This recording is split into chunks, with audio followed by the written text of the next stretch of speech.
Então, Tanakh é Torá, profetas e Ketuvim, os escritos. Traduzindo para entendermos melhor. Pentateuco, todos os profetas, desde Isaías, Jeremias, Lamentações de Jeremias, Ezequiel, Daniel, Oséias, Joel, Amós, Obadias, Jonas, Miqueias, Naum, Abacuque, Sofonias, Ageu, Zacarias e Malaquias. Profetas, Nevim. E Ketuv, todos escritos, desde 1 Reis, 2 Reis, 1 Samuel, 2 Samuel, todos escritos. Esther, Jó, Salmos, Provérbios, o Esdras também, Cantares de Salomão, que mais? Todos os escritos que podem ser até históricos, mas que não são exatamente proféticos. Torá é o início, é o que nós vamos estudar. Torá, orientação. Os profetas nós já vamos estudar ainda, e Ketum, os escritos. Tá ok? Quando alguém diz, o que é o Tanakh? Tanakh é o nosso antigo ou Velho Testamento. Mas isso é um sacrilégio, falar velho para a palavra do Senhor. Quem concorda comigo? A palavra se renova a cada dia. São títulos. Nós vamos escutar muitos títulos romanizados. Roma colocou muitos títulos, muitos paradigmas na igreja cristã. E hoje ainda na nossa escola eclesiástica nós escutamos termos romanizados. Exemplo, um deles, a palavra Santa Ceia é uma palavra romanizada. É uma palavra que não está na Bíblia, literalmente nem no grego, nem no hebraico, Santa Ceia. E é uma palavra totalmente voltada para outra cultura.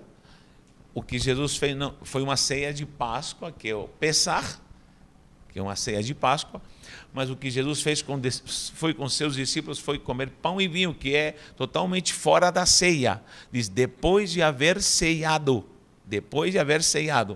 tomou o pão e o cálice. Concorda comigo?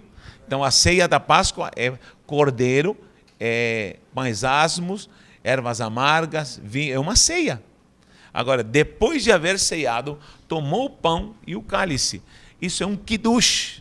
Kiddush era uma aliança que se fazia. Abraão e Melquisedeque comeram pão e vinho. Quando eu faço uma aliança com alguém no contexto judaico, uma das coisas que não pode faltar, entre tantos concertos, existe concerto de sal, pegar um punhado de sal, concertos espirituais, concertos de aliança.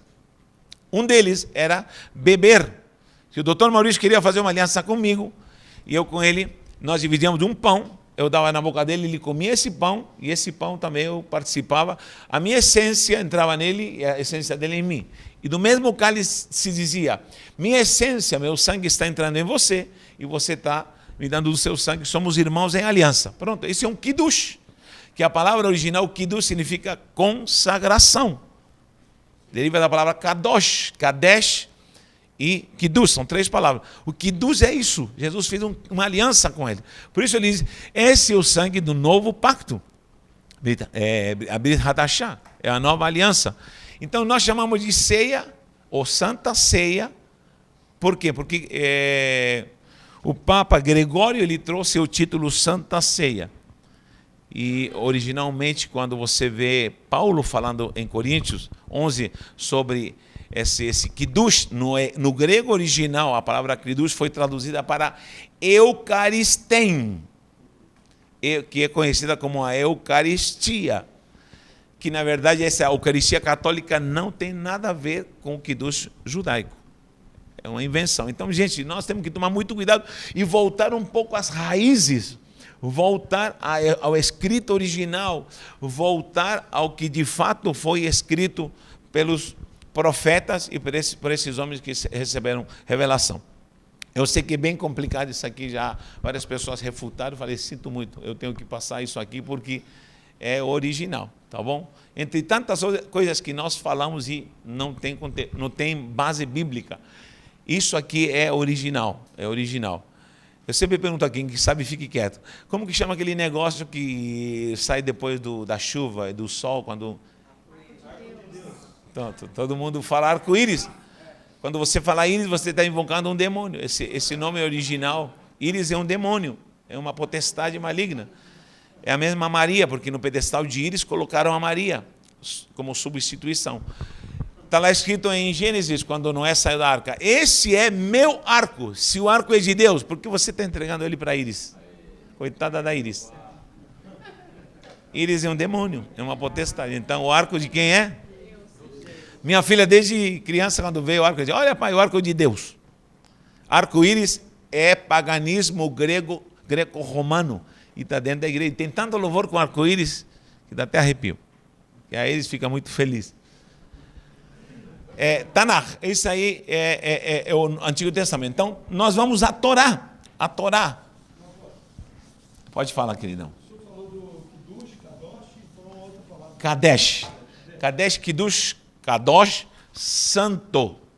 Na verdade, originalmente, Kadosh significa separado. Kadesh é quando você... Kadosh, você se separa. Kadesh é quando você se santifica. A pessoa começa o processo de santificação. E Kiddush é quando você já está consagrado. Você já está consagrado. Então, o Kiddush é quando você já está em aliança, você já tem a essência, e você só faz esse pacto para consagrar.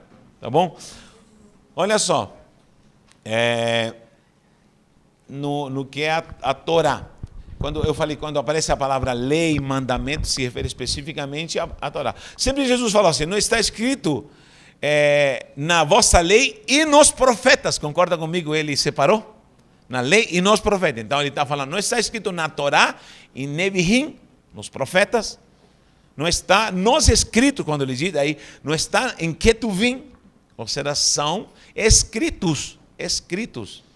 E muda tudo, gente. A Bíblia em grego ela se deturpou no seu conteúdo etimológico. Por exemplo, psalmoi. Nós conhecemos o livro de Salmos por causa de psalmoi. Psalmoi. Um judeu não aceita a palavra psalmoi no grego, porque o original, como que chama? Que nós chamamos de salmos. Né? Salmos. Mas não é um salmo, porque o psalmoi é uma música inspirada. E ele não é simplesmente uma música inspirada. O Terrilim, ele é muito mais do que simplesmente... Porque o Zezé de Camargo ele canta músicas inspiradas. O Roberto Carlos canta músicas inspiradas, sim ou não? Quem já ouviu uma música inspirada? E você fala assim, bem que podia ser crente essa música, né? E tão linda que ela é. É verdade. Qualquer um pode compor inspirado. Só que Terrilim é uma revelação da Torá, é uma revelação do Davar, que é a palavra, é uma revelação do céu, que já está escrita, que já tem melodia e ela é entregue aos homens. Todos os homens que escreveram Terrilim, ou seja, a escrita dos cânticos, porque todos os salmos têm melodia. Você pode cantar o Salmo 23 com melodia original, você pode cantar o Salmo número 1 com melodia original, ela existe. Então, isso é um Terrilim, é uma revelação. Ele não era qualquer pessoa que escrevia, eram homens consagrados a Deus. Muita gente diz que os levitas escreviam. Não, não só os levitas. E a pior coisa que hoje se diz na igreja, irmão é levita porque toca. Aí piorou tudo, gente. Desde quando a igreja tem levitas, em primeiro lugar? A pessoa nunca lê Hebreus, então. Em Hebreus diz claramente no capítulo 7, o levítico, o sacerdócio levítico transitório acaba com Cristo, porque Cristo não é da tribo de Levi, é da tribo de Judá, Yahudá, e da tribo de Yahudá nascem os sacerdotes, segundo a ordem de Melquisedeque. Então, a igreja tem um sacerdócio santo, segundo a ordem de Melquisedeque. Se você diz, eu sou levita, você está anulando o sacerdócio real de Cristo na sua vida. Então, você precisa entender que você é sacerdócio real em Cristo. Primeiro, porque o próprio Yeshua nunca foi da tribo de Levi, ele foi da tribo de Judá. A prova é que nem todos os levitas eram músicos. Isso é mentira, isso é falso, é inventado pela igreja. E isso se associou até no nosso meio. Se só os levitas tocavam e cantavam, por que Davi compunha e tem salmos de Davi? E o salmo mais famoso, que é o 23, foi escrito de alguém que não é oriundo da tribo de Levi, é oriundo da tribo de Yahudá. E ele exercia um sacerdócio também. o estilo de Corá, de Asaf, enfim, tem várias linhas de compositores de Terrilim. Então, queridos, não quero confundir sua cabeça, mas em nome de Jesus, fique na unção do Espírito para entender que muita coisa precisa ser estudada para a gente refazer a nossa consciência espiritual e fé também. Muita gente tem falado, agora estou entendendo. Porque, de fato, a gente vai montando o quebra-cabeça. E o que eu estou passando é pincelada, simplesmente. Olha só. Voltando à Torá. A Torá, ela já é eterna. Ela só foi revelada a Moisés. Foi mostrada para ser escrita, mas a Torá já existia. Alguém procura em Gênesis. Cá entre nós, alunos de Deus. Em Gênesis fala em Moisés? Claro que não. Moisés só aparece com Êxodo, concorda comigo? Com Shemot, certo? Só para Moisés é revelada a lei. Ok? A lei só é escrita por Moisés. Agora preste atenção. Olha o que diz Gênesis. Deus está falando aqui com Isaac. Versículo 5. Gênesis 26, 5. Deus está falando com, olha uma geração. Abraão, Isaac, ainda vem Jacó. Depois de Jacó vem os 12 filhos, vem as 12 tribos. Vem toda uma gama de gente para depois passarem muitos anos e chegarem em Moisés. De Moisés, ao sair do Egito, é revelada a lei e é escrita a lei. Agora, o que Deus está falando muitos anos antes para Isaac? 26, 5. Alguém lê para mim?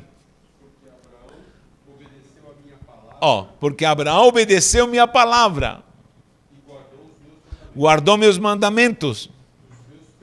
Meus preceitos, meus estatutos e as minhas leis. Como que Abraão podia ter guardado a lei, a Torá, que está falando lei, mandamento, mitzvah, mandamentos, pikut, tudo que se não estava escrita? Como nós podemos dizer que Abraão guardou, e aqui está afirmando Deus que guardou, senão ainda Moisés vai nascer muitos anos depois. Então, a palavra já existia. Assim como o sacerdócio levítico é o mais transitório que tem. E é um sacerdócio, não é que não deu certo, é um sacerdócio que passou, já era. Você não é levita, e nós não somos levita, porque somente os sacerdotes, segundo a ordem de Melquisedeque, é que antecediam ao sacerdócio levítico. Em hebreu está escrito, você vai procurar isso aí em casa, está escrito lá, ninguém podia sacrificar a não ser o sacerdote. Concorda comigo? Ninguém podia sacrificar. Agora, por que Abel sacrificou se Abel não era sacerdote? Muito menos levita. Levi nem nascia ainda. Noé sacrificou depois que saiu da arca? Quem autorizou ele a sacrificar? Então, já havia um sacerdote antes. Qual foi o primeiro sacerdote, segundo essa ordem de Melech Sadi?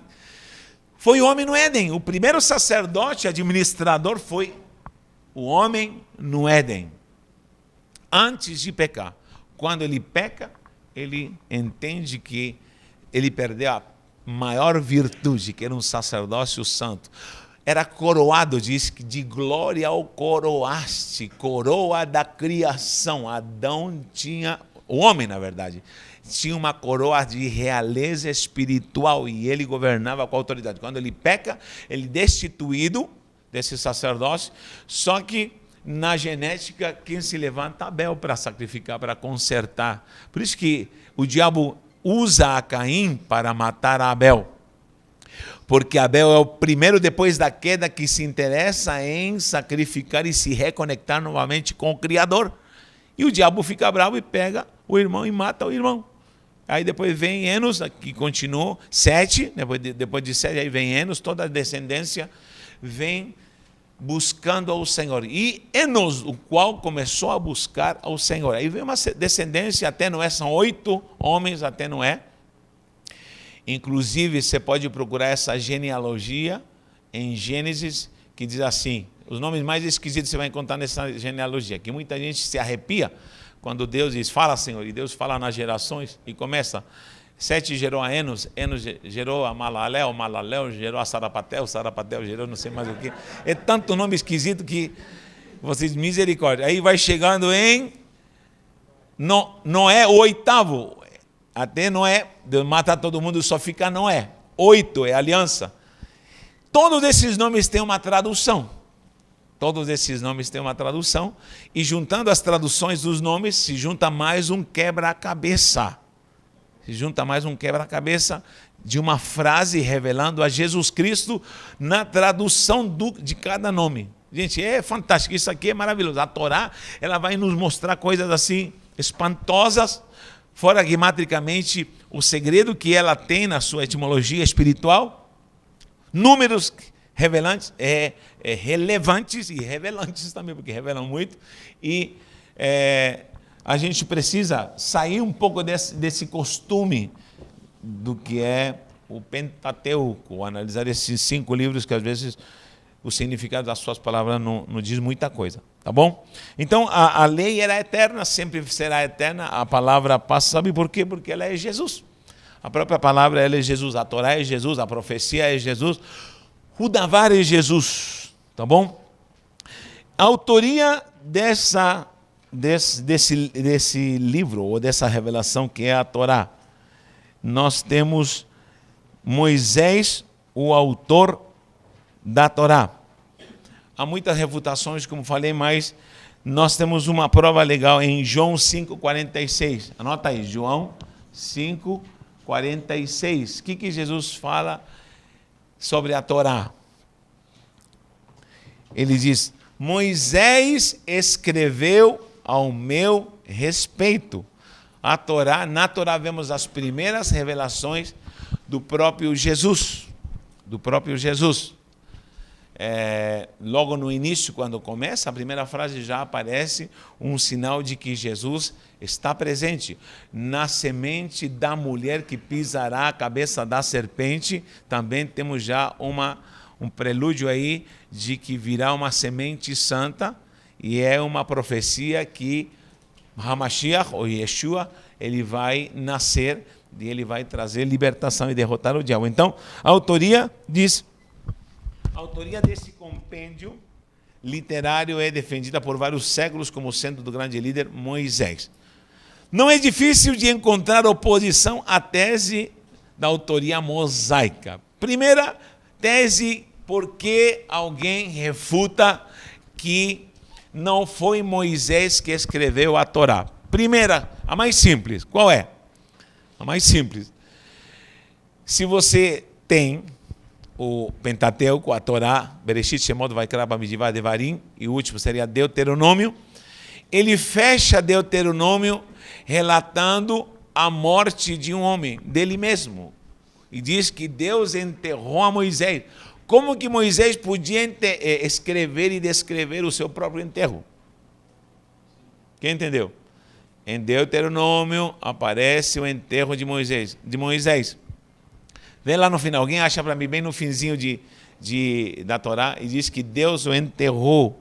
Vê Deuteronômio 34 alguma coisa, Deuteronômio 34, 6 por aí, 7, por aí esse versículo está avisando que de fato Deus enterrou Moisés. A única pessoa enterrada por Deus, que Deus fez o seu enterro, foi Moisés. Tá bom? Não teve enterro. Alguém achou? Lê para mim.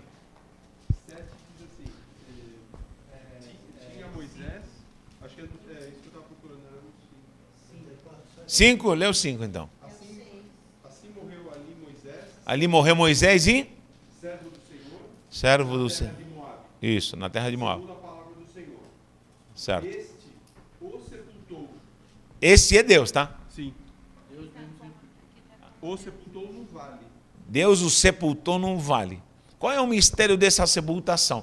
Lembra que Moisés começou a ver viu a glória de Deus, viu o cavalo de Deus, e Moisés mergulhou em Deus, antropomorficamente explicando. Diz que Deus passou e ele se escondeu na rocha. Isso aí, gente, como que fala? É linguagem figurativa. Na verdade, ele se escondeu em Cristo. A rocha é Cristo. A fenda da rocha é as feridas de Cristo. Só nas feridas de Cristo que alguém encontra refúgio. É algo simbólico. Porque muita gente desenha os escritos bíblicos de uma forma tão infantil. E a linguagem usada ela é tão alegórica, metafórica. com figuras de linguagem, que muita gente acredita que ao pé da letra muitas coisas aconteceram. Não, há muita coisa que nós vamos entender mais para frente, que é literal, que é figurativa, profética, simbólica, e aí vai. Então, o que acontece? Ele mergulhou na glória de Deus. E quando sai da glória de Deus, ele está brilhando, literalmente, ele brilhava como essa lâmpada. Já leram isso na Bíblia? E aos pouquinhos foi se apagando, depois ele colocou um véu, porque de fato a glória estava se apagando. Então, quando ele morre, se encontra novamente com Deus, o corpo dele brilhava, diz a tradição judaica, o corpo dele brilhava, e Satanás desce para pegar o corpo dele, para levá-lo diante do povo. Judas, que tem um só capítulo que antecede Apocalipse, diz que o arcanjo Miguel desceu para brigar com Satanás, disputando o quê? O corpo de Moisés. Imagine arcanjo e o próprio Satanás brigando por um corpo. Brilhava. Por quê?